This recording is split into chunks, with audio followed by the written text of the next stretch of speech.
Students, अगर आप class 10th के छात्र हैं तो मैं आपको बता देता हूं कि आपके हिंदी के क्वेश्चन पेपर में एक क्वेश्चन आता है। भाई साहब, मैं आपको दिखाता हूं। यहां पर एक अंतिम क्वेश्चन पूछा जाता है आपके बोर्ड एग्जाम में कि निम्नलिखित में से किसी एक विषय पर निबंध लिखिएगा। मतलब कि आपके पेपर में 10वां क्वेश्चन आता है प्यारे साथी, और ये भी पूछा जाता है। टोटल 7 नंबर का ये क्वेश्चन होता है। तो मैं आपको बता देता हूं कि आज की इस क्लास के अंदर मैं आप सभी लोगों के लिए लेकर के आया हूं क्लास 10 हिंदी 2026 के लिए पूरी किताब के सबसे ज़्यादा महत्वपूर्ण निबंध। मेरे प्यारे साथी, अगर आप क्लास 10 2026 बोर्ड एग्जाम की तैयारी कर रहे हो तो ये क्लास आपके लिए बेहद खास और सबसे ज़्यादा इंपॉर्टेंट होने वाली है, जिसमें मैं आप सभी लोगों को बता देने वाला हूं कि मैं आपको 3 ऐसे निबंध बताने वाला हूं। अगर आप ये 3 निबंध बोर्ड एग्जाम से पहले तैयार कर लेते हो ना, तो ये क्वेश्चन आपके पेपर में, यानी ये निबंध, 3 निबंध आपके पेपर में 100% आने वाले हैं। और मैं आपको इसी क्लास के अंदर ये बताऊंगा कि अगर आपको कोई निबंध पेपर में नहीं आता है तो उस निबंध को आपको बना बना करके कैसे करके आना है। तो आज की ये क्लास प्यारे साथी पूरी देख लेना। यहां पर देखिए जरा ध्यान से, क्लास 10 हिंदी 18 फरवरी को आपको ये तीनों के तीनों निबंध 7 नंबर आपके दे करके जाने वाले हैं। तो चलिए सबसे पहले हम लोग देखेंगे वनों का महत्व निबंध, यानी जो वन होते हैं, जो हमारे पेड़ पौधे होते हैं, जंगल एरिया वाले पेड़ पौधे। तो ऐसी कंडीशन में हम लोग उसके महत्व के बारे में समझेंगे, जो पेड़ पौधे इनके महत्व के बारे में समझेंगे। दूसरा है बढ़ती बेरोजगारी, कारण और निवारण। देखिए बेरोजगारी इस समय ना बहुत ज़्यादा, एक कह सकते हो बहुत ही महत्वपूर्ण मुद्दा बन चुका है हमारे भारत का। तो भाई बढ़ती बेरोजगारी 100% आने वाला निबंध है, तो बेहद अच्छे तरीके से समझेंगे। इसके अलावा पुस्तकालय का महत्व, इसको भी बेहद अच्छे से समझने वाले। तो इस क्लास को भाई पूरी देख लेना। अगर 2026 का पेपर देने वाले हो तो ये पूरी क्लास आपके लिए बहुत इंपॉर्टेंट है। और याद रख लेना, अगर आपने शुरू से लगाकर क्लास को अंत तक देखा तो इस वीडियो में आपको निबंध से रिलेटेड कोई भी डाउट नहीं रहने वाला है। तो लीड वगैरह लगा लेना। चलिए शुरू करते हैं। सबसे पहले कि जो भी आपके निबंध आपके पेपर में आएगा, सबसे पहली बात, जो भी आपके पेपर में निबंध आएगा तो उसको लिखने से पहले याद रख लेना कि जो भी जिस भी टॉपिक पर आप निबंध लिख रहे हो उसका टॉपिक आप मेंशन कर दो। जैसे कि निबंध है वनों का महत्व, तो इसके टॉपिक को मेंशन कर देना, ठीक है। इसके बाद देखिए आपको रूपरेखा, आपको हेडिंग लगानी है। और रूपरेखा में एक बात ध्यान देना है, आप उतने पॉइंट लिखना जितने पॉइंट को आपको बना बना करके, मतलब आपको पेपर में लिख के आना। जैसे कि वनों के महत्व में आपको क्या करना, सबसे पहली हेडिंग प्रस्तावना आपको बनानी है। दूसरी वनों का आर्थिक महत्व हेडिंग बनानी है। अब देखिए वनों के आर्थिक महत्व के अंदर मैं कुछ हेडिंग बनाता हूं। जैसे कि पहली हेडिंग का नंबर हेडिंग है प्रत्यक्ष लाभ और दूसरी है अप्रत्यक्ष लाभ, ठीक है। ये दोनों हेडिंग बनानी, मैंने 2 हेडिंग बना ली। इसके बाद तीसरी हेडिंग है कि वनों के विकास के लिए सरकारी प्रयास, ठीक है। ये तीसरी हेडिंग है। और अंतिम हेडिंग है प्यारे साथी उपसंहार। तो देखिए 4 हेडिंग के तहत मैं क्या करूंगा, इस पूरे निबंध को समझाने वाला हूं। और मेरी बात को जरा ध्यान से समझना। किसी भी, अगर आपको कोई भी टॉपिक पर निबंध अगर आपको बना करके लिखना है, ठीक है, कि मुझे निबंध बना करके बोर्ड एग्जाम में लिखना है, मुझे कोई निबंध नहीं आ रहा है, तो उसको कैसे लिखना है जरा ध्यान से समझना। सबसे पहले आप हेडिंग तो प्रस्तावना ही बना लेना। सबसे पहली हेडिंग प्रस्तावना बना लेना। इसके अलावा जो दूसरी आप हेडिंग बनाना, उसमें आप उसके महत्व को बता देना, उसमें आप उसके महत्व को बता देना। और तीसरी जब आप हेडिंग बनाना तो उसमें आप उसकी लाभ, ठीक है, उसकी लाभ और उसकी हानि, ठीक है, उसकी हानि बताना। और एक और इसी के साथ उसके कारण बता देना, ठीक है, कारण। तो प्यारे साथी यहां से आप जब हेडिंग बना लोगे ना तो ऑटोमेटिक किसी भी टॉपिक पर आप निबंध बना करके लिख देना। और देखिए अंतिम हेडिंग हमेशा आप उपसंहार बनाना, ठीक है। तो क्या कह सकते हो कि अगर आपने एक बार रूपरेखा के अंदर वाली हेडिंग बना ली ना प्यारे साथी, आप ऑटोमेटिक किसी भी टॉपिक पर निबंध बना करके लिख पाएंगे, है ना। तो चलिए बात करते हैं कि सबसे पहले आपको प्रस्तावना के अंदर क्या लिख के आना है, ठीक है। तो चलिए प्रस्तावना की आप लोग हेडिंग लगाएंगे। और यहां पर अगर मैं बात करता हूं तो आप लोग लिखना प्रारंभ करेंगे सभी स्टूडेंट्स कि वन हमारे जीवन का आधार है, वे पृथ्वी के फेफड़े कहलाते हैं। क्योंकि वन जो होते हैं एक तरीके से पृथ्वी के फेफड़े कहलाते हैं, क्योंकि वे वायुमंडल में ऑक्सीजन की मात्रा को संतुलित रखते हैं। वनों के बिना जीवन की कल्पना असंभव है। ये ना केवल हमें शुद्ध वायु प्रदान करते हैं बल्कि जलवायु संतुलन, वर्षा, मिट्टी की उर्वरता और जीवन जंतुओं के, यानी जीव जंतुओं के संरक्षण में भी अत्यंत उपयोगी हैं। तो प्रस्तावना में आपको इतना लिख देना है, ठीक, एकदम सरल भाषा में है प्यारे साथी, इसको जरा ध्यान समझना। ये जो मैंने यहाँ पर आपको निबंध बताया है ये बहुत सिंपल भाषा में है, इतनी सिंपल भाषा आपको कहीं पर भी देखने को नहीं मिलेगी, ठीक है। इसके बाद दूसरी हेडिंग है हमारी कि वनों का आर्थिक महत्व। तो इसमें आप लोग प्यारे साथी सबसे पहली आप हेडिंग लगाओगे वनों के आर्थिक महत्व में प्रत्यक्ष लाभ, ठीक है। तो सबसे पहली आप हेडिंग लगाएंगे प्रत्यक्ष लाभ और उसमें आप लिखना प्रारंभ करेंगे कि वन हमें अनेक प्रकार की वस्तुएं सीधे प्रदान करते हैं। वन क्या करते हैं प्यारे साथी, आप जरा ध्यान से समझना, वनों का क्या काम होता है बताइए। वनों का काम ही यही होता है कि भैया एक तरीके से हमको एक प्रकार से बहुत सारी चीज़ें देना, मतलब प्राकृतिक तरीके से बहुत सारी चीज़ें देना।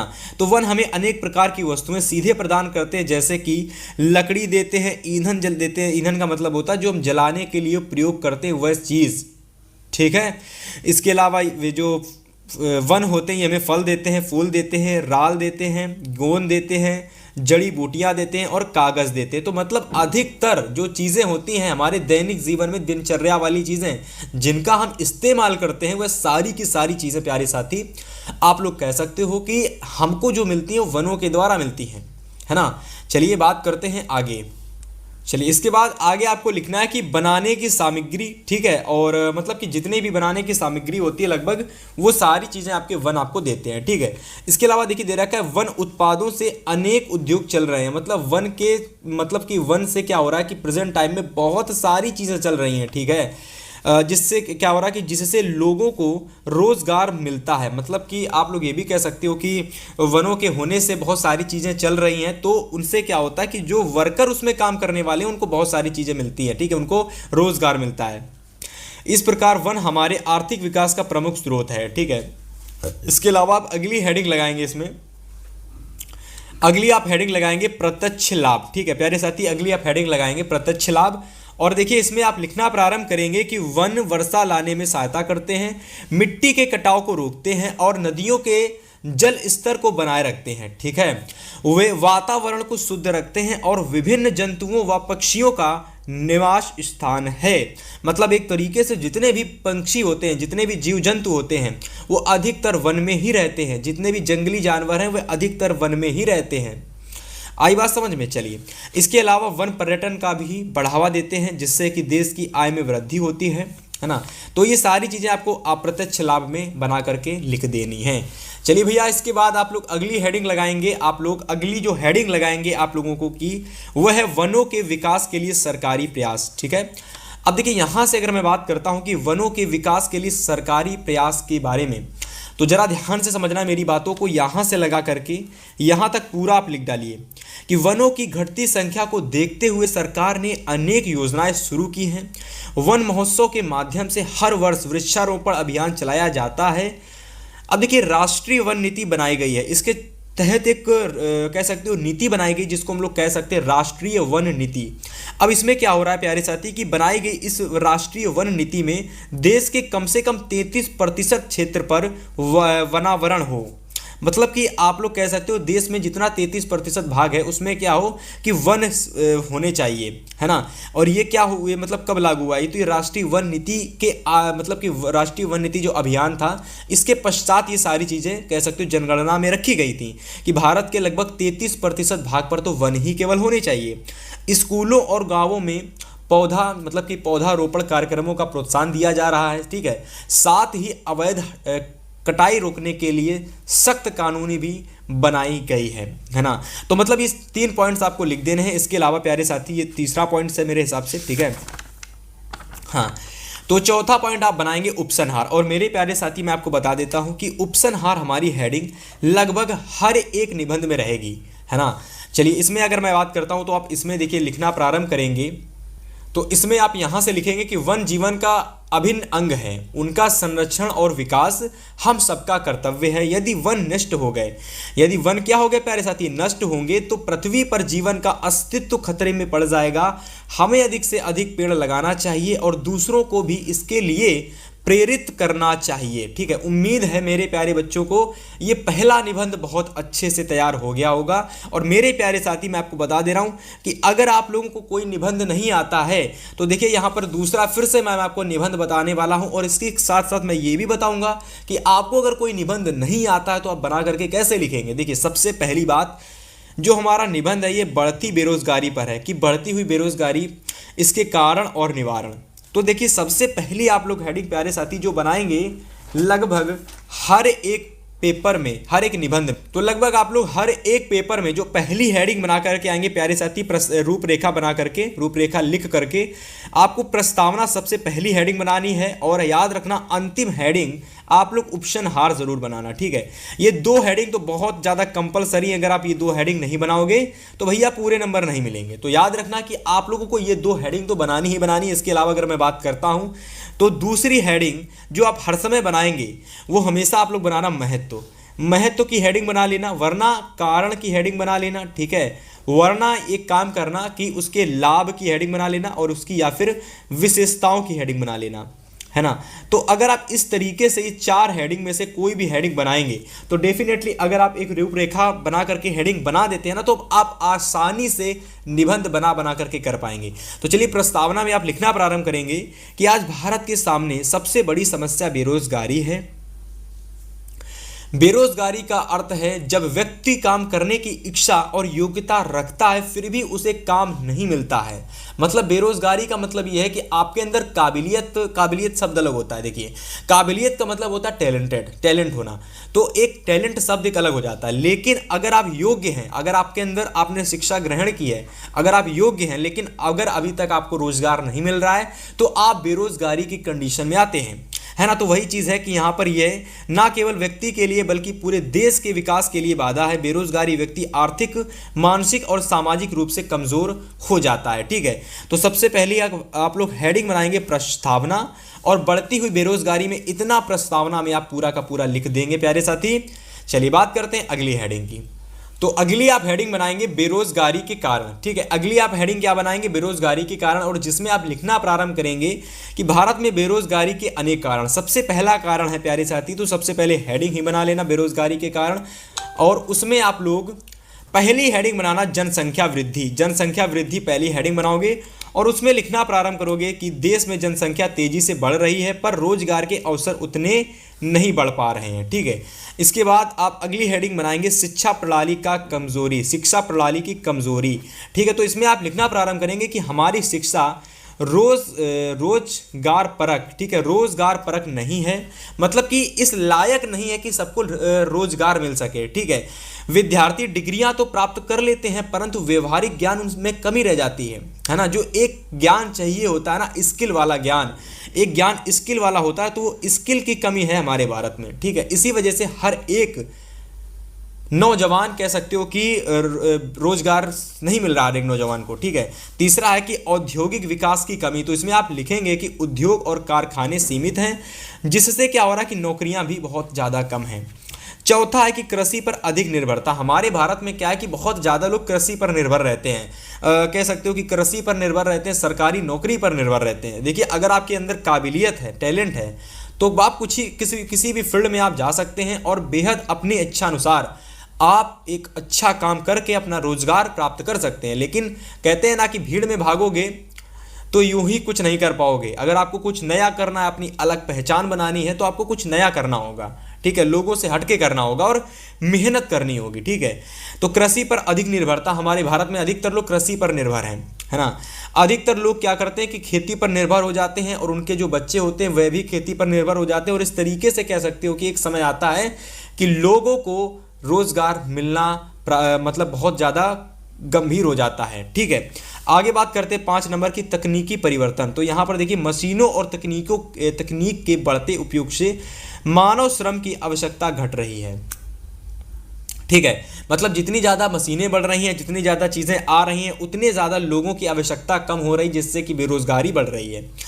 अगली आप हेडिंग बनाएंगे बेरोजगारी की समस्या का समाधान। प्यारे साथी, अगली हेडिंग बनाएंगे बेरोजगारी की समस्या का समाधान, और इसमें आप लिखना प्रारंभ करेंगे कि बेरोजगारी दूर करने के लिए कुछ ठोस कदम उठाए जाने चाहिए, है ना। कैसे? कुछ ठोस कदम उठाने आवश्यक हैं। तो पहला कदम है कि शिक्षा का रोजगार परक बनाना चाहिए। शिक्षा को इस लायक बनाओ कि हर एक बच्चे के अंदर कुछ ना कुछ स्किल हो, है ना। हर एक छात्र, हर एक पढ़ने वाला जो भी छात्र है उसके अंदर कोई ना कोई स्किल होना चाहिए, है ना, जिससे वे अपनी किसी भी तैयारी के साथ साथ में वो काम करके कुछ ना कुछ अर्न कर सके, ठीक है। तो इस तरीके से कुछ चीज़ें चेंजमेंट हमारी शिक्षा व्यवस्था में करनी चाहिए, ठीक है, ताकि विद्यार्थी की किसी काम के योग्य बन सके। आगे आप इसी में लिखेंगे दूसरा पॉइंट बना करके कि ग्रामीण क्षेत्रों में छोटे उद्योग, ठीक, क्या लिखोगे प्यारे साथी, कि ग्रामीण क्षेत्रों में छोटे उद्योग, हस्तशिल्प और स्वरोजगार योजना बढ़ाई जाए, ठीक है। मतलब कि आप लोग ये कह सकते हो कि जो ग्रामीण क्षेत्र हैं उसमें बहुत से ऐसे कार्य किए जाने चाहिए जिससे कि वहाँ के जो लोग हैं ना उनको कुछ रोजगार मिल सके, ठीक है।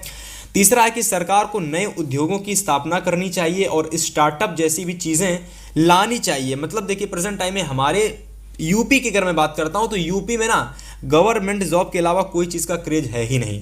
कृषि क्षेत्र में अधिक तकनीक और सहायक व्यवसाय जैसे पशुपालन, मधुमक्खी पालन को प्रोत्साहित कराना चाहिए, ठीक है, क्योंकि हर एक बंदा गवर्नमेंट नहीं बन सकता, हर एक बंदा गवर्नमेंट एम्प्लॉय नहीं बन सकता, ठीक है। हर एक छात्र, हर एक पर्सन, युवाओं में आत्मनिर्भरता और उद्यमशीलता की भावना जागनी चाहिए या फिर जगानी होगी हमें। तो सबसे पहले तो ये आप लोग लिख दोगे और इसके बाद अंतिम हेडिंग ऑप्शन हार बनाओगे और उसमें लिखना प्रारंभ करोगे प्यारे साथी।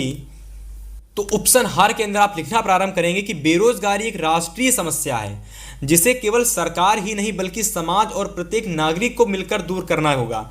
जब हर व्यक्ति अपने कौशल से स्वावलंबी बनेगा तभी देश समृद्ध और प्रगतिशील बनेगा। प्यारे साथी इतना आपको लिख देना है प्यारे साथियों, ऑप्शन हार बना करके।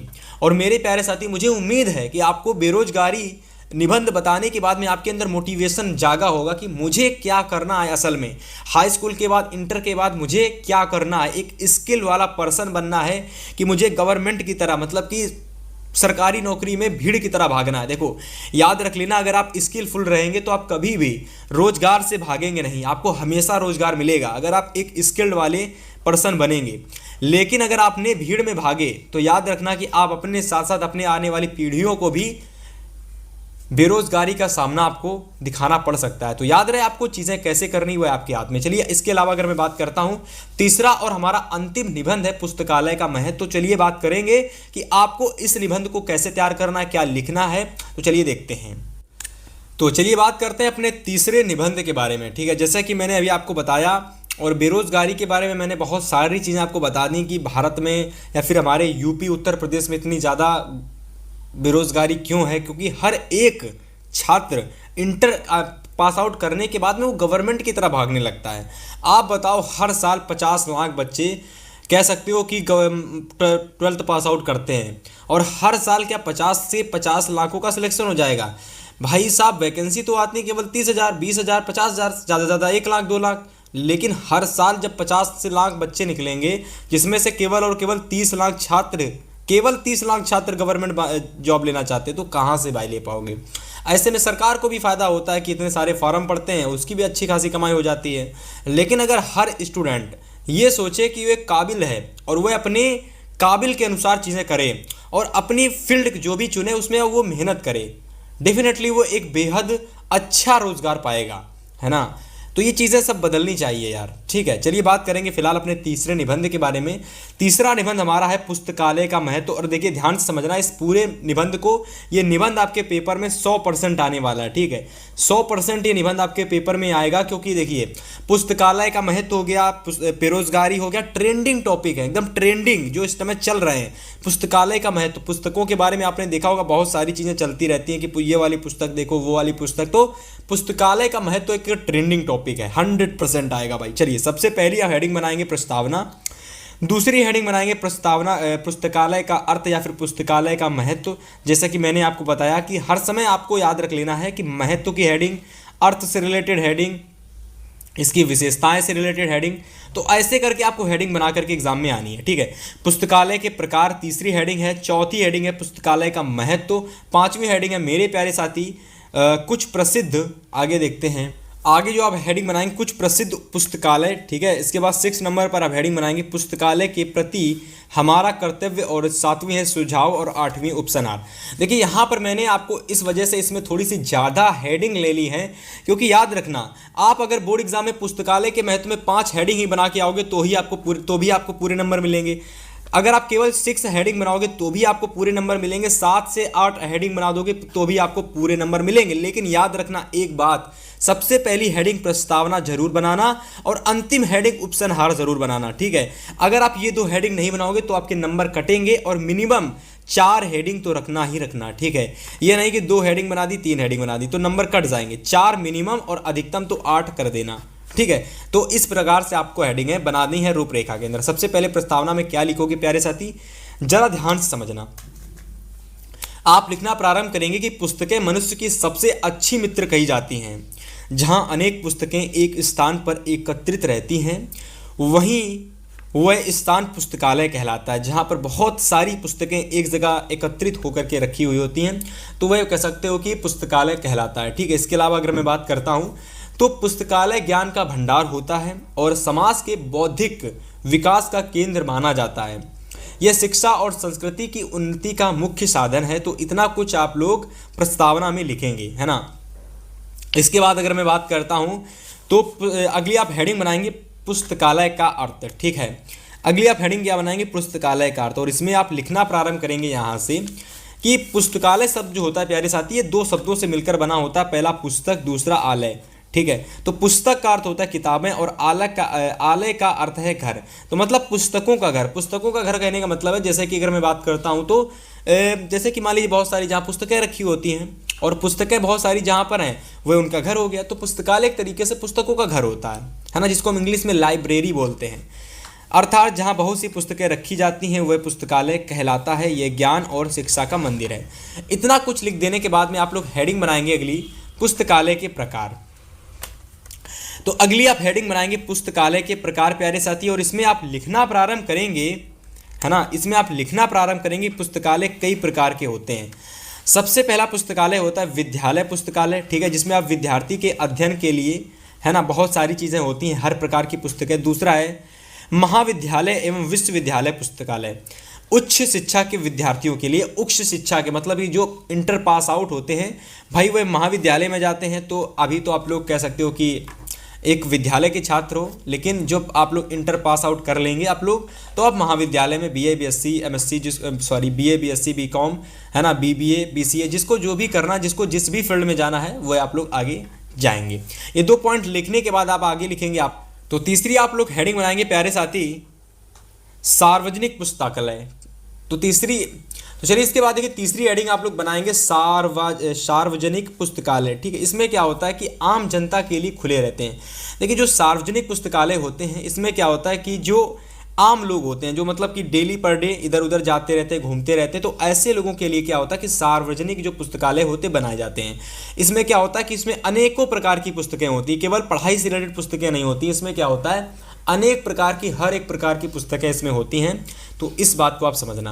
अगली आप हेडिंग बनाएंगे विशेष पुस्तकालय। इसमें क्या होता है किसी विशेष विषय जैसे चिकित्सा हो गया, ठीक है, कानून हो गया, विज्ञान हो गया, तो मतलब इनमें आदि से संबंधित पुस्तकें रखते हैं, किसमें, विशेष पुस्तकालय में।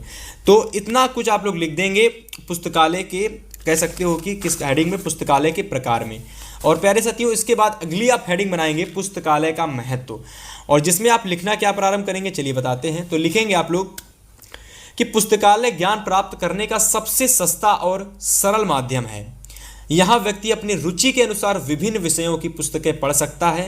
यह विद्यार्थियों में अध्ययन की प्रवृत्ति बढ़ाता है और मनुष्यों के विचारशील व बुद्धिमान बनाता है। देखिए कुछ ऐसे व्यक्ति होते हैं जिनकी सोचने समझने की क्षमता जो है वह पहले से ही ज़्यादा होती है, मतलब कि वह सोचने समझने में पहले से ही बहुत ज़्यादा कह सकते हो कि काबिल होते हैं, परंतु कुछ लोगों में यह चीज़ धीरे धीरे आती है। हर चीज़ के ज्ञान होता है, मतलब कि हर चीज़ का ज्ञान तभी बढ़ता है जब आप लोग किसी चीज़ को बहुत ज़्यादा ध्यान से समझोगे, किसी ना किसी चीज़ में ध्यान लगाए रखोगे। है ना। किसी भी चीज़ में आप ध्यान लगाए रखना, आपको देखना आपकी सोचने समझने की जो प्रवृत्ति है वो बढ़ जाएगी। जरूरी नहीं कि आप सिर्फ ज्ञान वाली चीज़ों में ही ध्यान लगाएं, आप किसी भी चीज़ में बहुत ज़्यादा ध्यान लगाते हैं, अगर आप अपने गोल में बहुत ज़्यादा ध्यान लगा करके मेहनत करते हैं ना, तो देखना आपकी सोचने समझने की जो प्रवृत्ति है ना पहले से बढ़ जाएगी, है ना।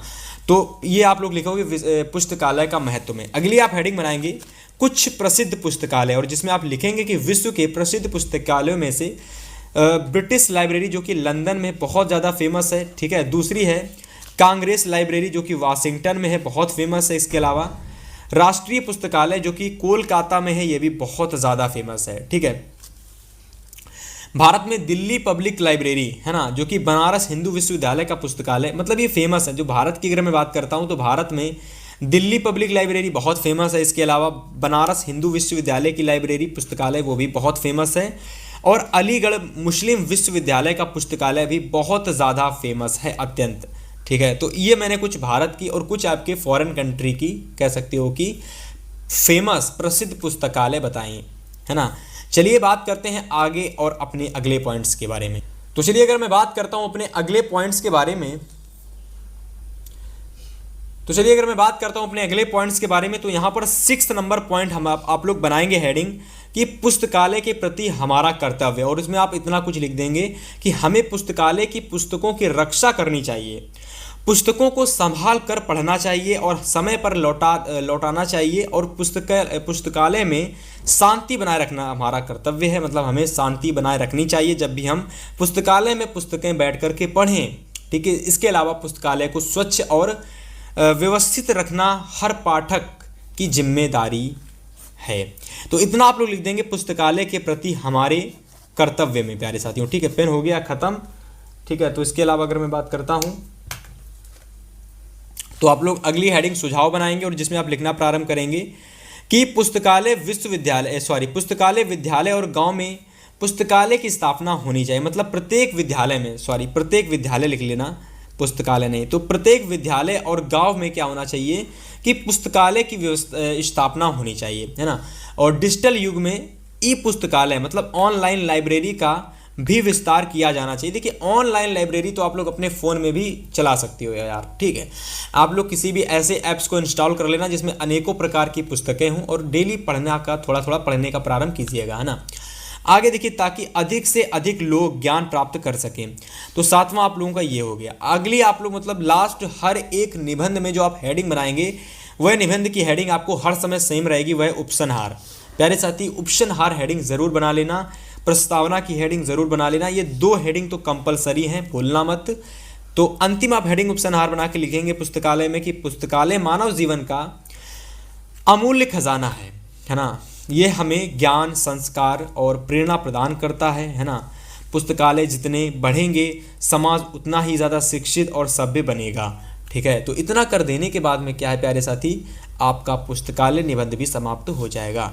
उम्मीद करते हैं प्यारे बच्चे कि आपने ये 3 महत्वपूर्ण निबंध बहुत अच्छे तरीके से समझे होंगे।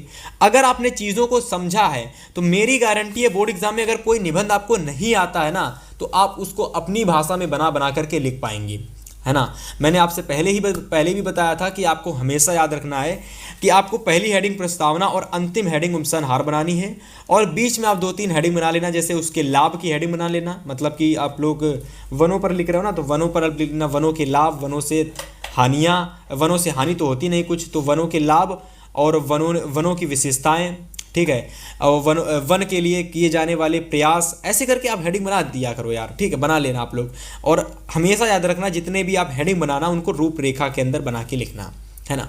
तो आज के इस क्लास को इतना ही रखेंगे प्यारे साथी। आपको क्या करना है, इस वीडियो को इतना लाइक करना है, इतना शेयर करना है कि अगली टॉपिक की मैं वीडियो बनाने वाला हूं वह है पत्र पर। तो अगर आपको पत्र से रिलेटेड वीडियो चाहिए है, क्लास चाहिए है, तो इस वीडियो को कम से कम आपको 10,000 लाइक तक पहुंचा देना है। अगर आप इस क्लास को 10,000 लाइक तक पहुंचा देंगे तो 10,000 लोगों तक आपको शेयर कर देना है, ठीक है। 10,000 लोगों तक इस क्लास को आपको शेयर कर देना है प्यारे साथी, और 1,000 लाइक एम हम इसका टारगेट रखते हैं। तो 1,000 लाइक तक आप लोग इसको पूरा करा दीजिएगा। मिलेंगे आपसे एक और बेहतर पत्र वाली क्लास के साथ जिसमें मैं आपको पत्र बताऊंगा। तो तब तक के लिए इतना ही। Good bye, good luck.